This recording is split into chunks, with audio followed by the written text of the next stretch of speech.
पंकज, ये बताएं कि क्या ऑपोजिशन के लीडर भी सड़कों पर हैं? क्या वो इसका समर्थन कर रहे हैं?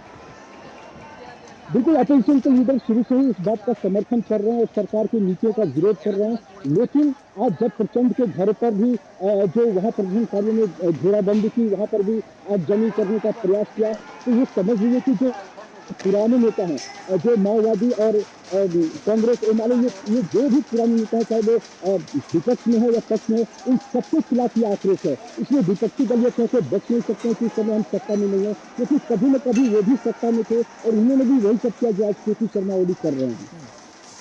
अब एक सवाल ये भी कि क्यों सुलगा नेपाल? क्योंकि श्रीलंका में यह आरोप लगाया जा रहा था कि, और बांग्लादेश में भी आरोप लगाया जा रहा था कि एक दूसरे देश की भी इसमें इन्वॉल्वमेंट है, लेकिन क्या नेपाल में सत्ता पक्ष किसी और देश की दखल अंदाजी की बात कर रहा है?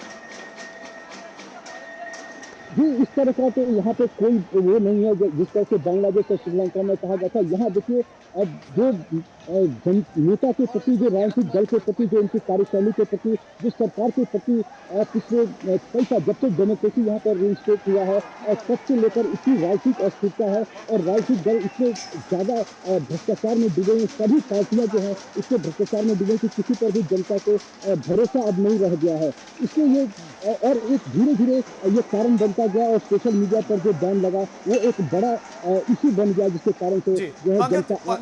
शाही परिवार जो वहां का है उसका क्या रोल है? हमने मनीषा कोइराला का ट्वीट भी देखा, पोस्ट भी उनका देखा, वो तस्वीर भी देखी खून से लथपथ जूते की। इसके अलावा शाही परिवार क्या इस प्रदर्शन को सपोर्ट कर रहा है?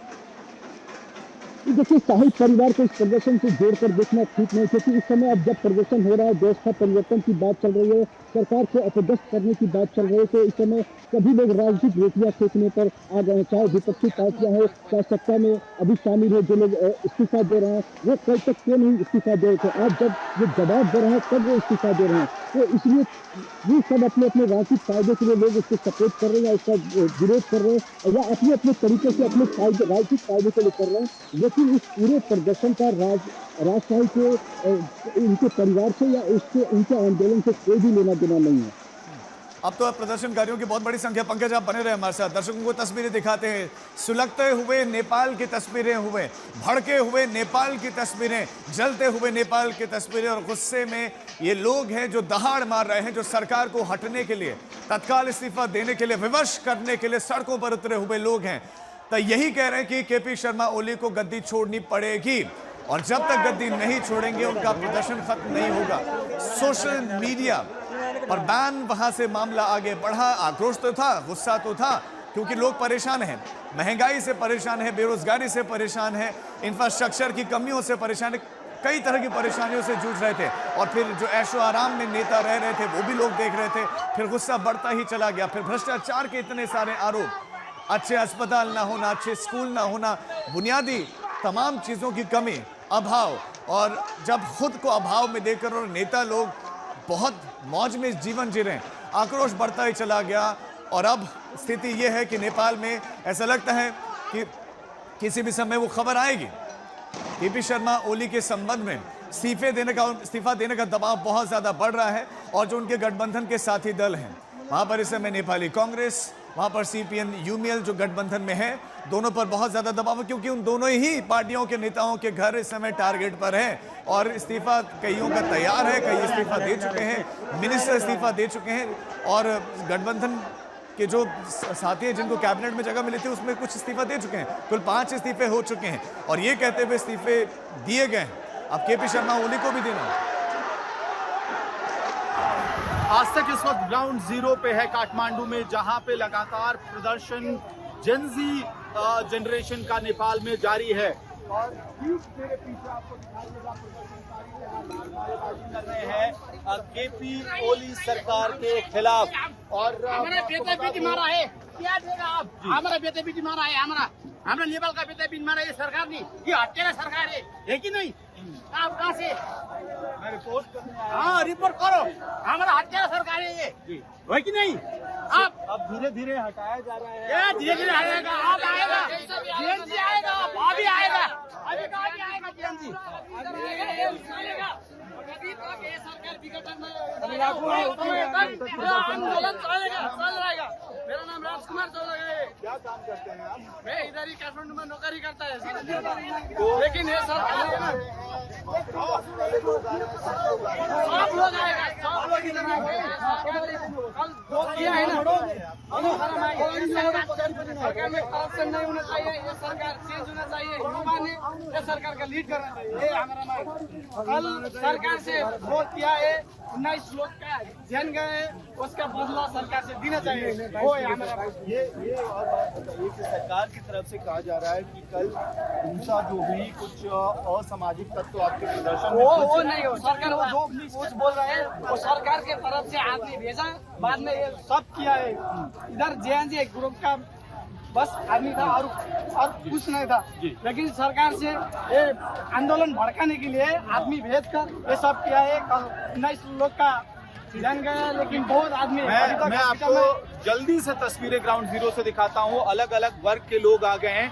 कल तक सिर्फ बच्चे थे, यहाँ पे आप लोग आज इकट्ठा हो रहे हैं उनके समर्थन। नहीं, मैं तो बच्चे का बाप हूँ। जो बच्चा है गुजर गया है, मार जो हत्या किया गवर्नमेंट ने, उसके खिलाफ पे मैं खुद आया हूँ। आपके परिवार से भी मेरा परिवार से कुछ नहीं है, नेपाल मेरा परिवार है। जो गुजर गया है वो जो उसका हत्या किया है वो मेरा बेटा समान है, मेरा बेटी समान का है, इसी के लिए मैं आया हूँ। ठीक है। तो एक एक बच्चा जो मरा है, नेपाल के नागरिक कह रहे हैं वो हमारा ही बच्चा था और अब सड़कों पर है। सीधा नेपाल के वीरगंज आपके लिए चलते हैं। रोहित हमारे संवाददाता हमारे साथ वहां से जुड़े हैं। रोहित, सबसे बड़ा सवाल ये कि क्या अब नेपाल में सत्ता परिवर्तन होने जा रहा है? तस्वीरें भी साथ साथ में दिखाएं।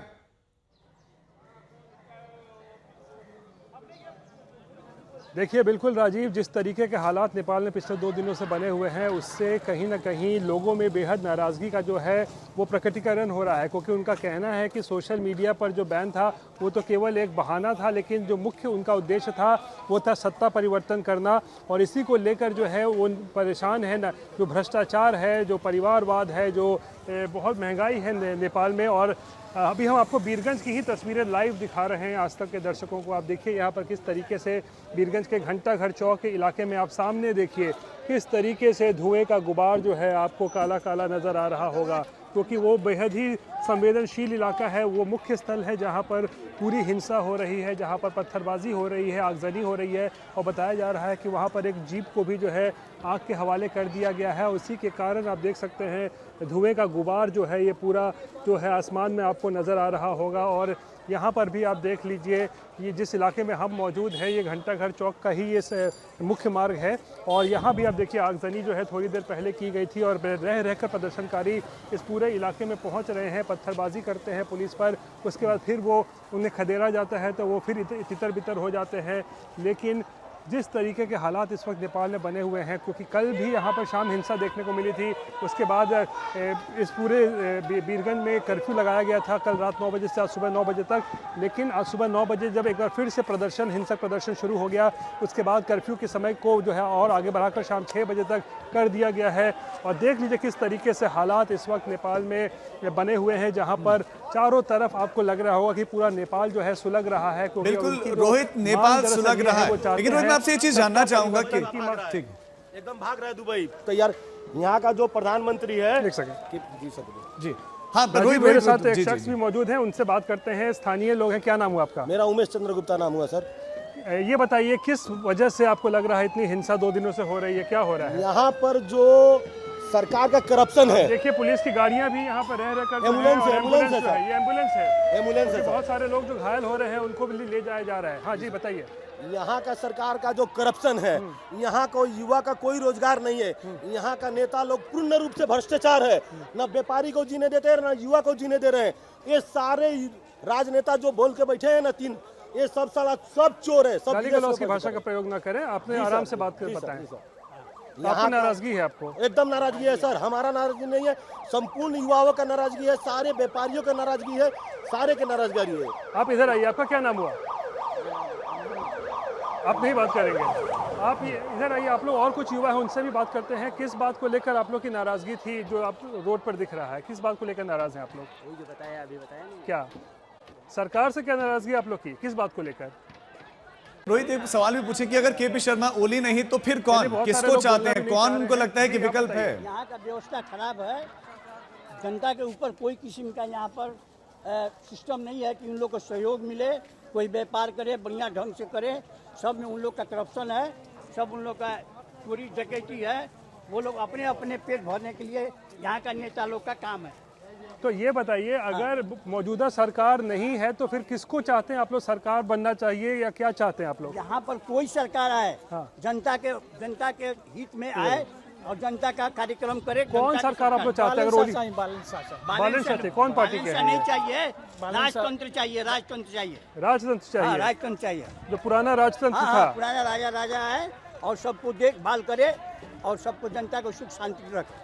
तो पुराने राजा की बात हो रही है, राजा जो हिंदू राष्ट्र में होता था नेपाल, उस समय थे राजतंत्र जो था कुछ साल पहले, उसकी मांग यहाँ पर मांग हो रही है। लेकिन आप देखिए कुछ और भी लोग हैं मौजूद। क्या नाम है बेटा तुम्हारा? मेरा नाम जानू शर्मा। ये बताइए किस बात को लेकर पूरा प्रदर्शन चल रहा है? आप लोग भी नए युवक हैं, क्या किस बात को लेकर आप लोग की नाराजगी है? ये तो एक सरकार जो होते हैं हम लोग यहाँ के, मतलब वहाँ के बेटे लोग वहाँ बाहर जाके बड़े बड़े आदमी बन गए हैं। हम लोग यहाँ पे कुछ कर नहीं पा रहे हैं लोग, वही कारण से हम लोग का ये जो फ्रस्ट्रेट है वो हम लोग सरकार के ऊपर उतारना चाहते हैं। पर पुलिस हम लोग का साथ नहीं दे रही है। नेताओं के बच्चे बाहर विदेशों में पढ़ते हैं, विदेशों में पढ़ रहे हैं, हम लोग यहाँ क्या करें? काम है, रोजगार है ये जीडीपी यहाँ का डाउन है, तब पर भी सरकार को सोचना चाहिए। अभी स्थिति नहीं है, उस हिसाब से उन लोग फेसबुक अभी बंद कर चुका है। उस हिसाब से जीडीपी मजबूत होता तो करता तो कोई फर्क नहीं पड़ता। शर्मा जी ये बताइए, नाराजगी केवल फेसबुक और ये सब ट्विटर बंद करने से है या किस बात को लेकर? नाराजगी तो बहुत कुछ से आपको, ठीक है, हम लोग बोल नहीं सकते, बता नहीं सकते, पर नेता लोग समझ रहे हैं, उन लोग कुछ कर नहीं पाएगा। भ्रष्टाचार बहुत है क्या? बहुत है नेपाल में। परिवारवाद भी है क्या? जाओगे आप कहीं भी जाओ, बिना कमीशन के काम नहीं होगा। कमीशन दोगे 1 घंटा में आपका 2 मिनट में काम फाइल रेडी हो जाएगा। कमीशन नहीं दोगे आपका 3 दिन के हफ्ता दिन भी काम नहीं होगा।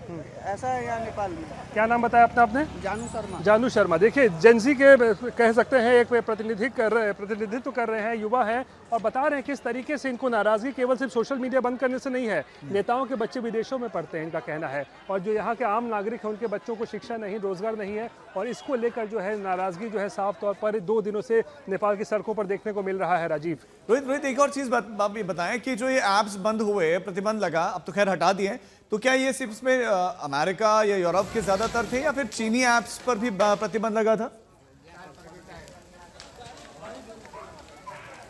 देखिए मुख्य तौर पर जो इंस्टाग्राम, फेसबुक की बात हो रही है, एक्स की बात हो रही है, व्हाट्सएप की बात हो रही है, उन पर प्रतिबंध लगा हुआ था, क्योंकि ये इन सभी जो माध्यमों का इस्तेमाल करते थे जो युवा है यहाँ पे अपनी बातों को रखने के लिए, जो भ्रष्टाचार जो बताया जाता है कि काफ़ी है नेपाल में, उसको हाईलाइट करने के लिए। और एक बार फिर से हम आपको तस्वीरें दिखा रहे हैं घंटा घर चौक की। आप देखिए किस तरीके से उस तरफ सामने बस यहाँ से 100-200 मीटर की दूरी पर आप देखिए आग का गुबार, ये धुएँ का गुबार जो है आपको दिख रहा होगा, क्योंकि वहाँ पर कुछ गाड़ियों को आग के हवाले कर दिया गया है और इसीलिए आप आसमान में केवल काला धुआं जो है आप देख रहे हैं।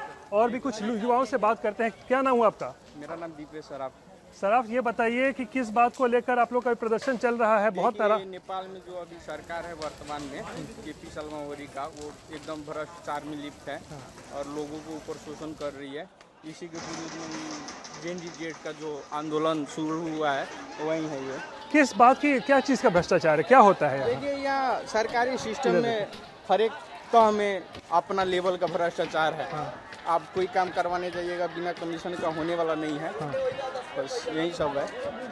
इस बात को लेकर नाराजगी है? जी। बताया जा रहा था सिर्फ सोशल मीडिया को लेकर आप लोग के बीच में नाराजगी है। स्वतंत्र आवाज दबाने का जो कोशिश है सरकार का, आप भी जेनजी से ही हैं? नहीं, मैं जेनजी क्रॉस कर चुका हूं। जेनजी अब क्रॉस कर चुके हैं। क्या नाम हुआ आपका? मेरा नाम डॉक्टर विकास गिरी है। डॉक्टर विकास गिरी, आप बताइए यहाँ के रहने वाले हैं? मैं यहीं का रहने वाला हूँ, मंदिर के पीछे मेरा घर है। क्या बात है, 2 दिन से पूरा नेपाल सुलग रहा है? अब ऐसा है, यहाँ पे बोलने के लिए डेमोक्रेसी है, ठीक है। मैं इंडिया में भी पढ़ा हूँ, मैं चाइना में भी पढ़ा हूँ। इंडिया में कहाँ पढ़े हैं? मैं केरला में पढ़ा हूँ। ओके, आगे बताइए जी।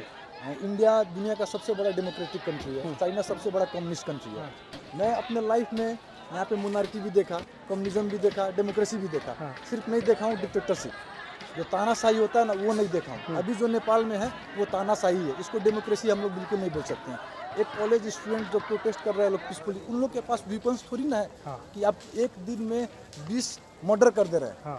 और यहाँ पे क्या होता है कि कोई भी चीज़ करप्शन में पकड़ाएगा, कोई भी पॉलिटिशियन कुछ भी करेगा तो राजीनामा, ठीक है। आप सिर्फ पोस्ट छोड़ने से आपका क्राइम तो नहीं छुप जाएगा ना। अच्छा, 20 मर्डर्स हुए हैं। दो तीन मंत्रियों ने इस्तीफा दे दिया है। इस्तीफा देने से क्या हो जाएगा? अगर कल को मैं ड्राइवर हूँ, मैं ट्रक चला के कोई मर जा रहा है और मैं बोलूंगा कि मैं अब से ट्रक नहीं चलाऊंगा, मैं बस चलाऊंगा, मैं गाड़ी चलाऊंगा, मेरे ऊपर कोई सजाए नहीं होना चाहिए, तो कानून कहाँ रहा? बड़ी बात आप बता रहे हैं डॉक्टर साहब। तो ये बताइए, अगर मौजूदा सरकार नहीं तो आखिर कौन आएगा जो नेपाल संभाल सकता है? यहाँ पे तो एक तो डेमोक्रेसी बोलने के लिए पर एक ही आप लास्ट 10 ईयर्स में देखेंगे 3 फिगर्स है। बहुत गहरी बात रोहित वो कह रहे हैं। रोहित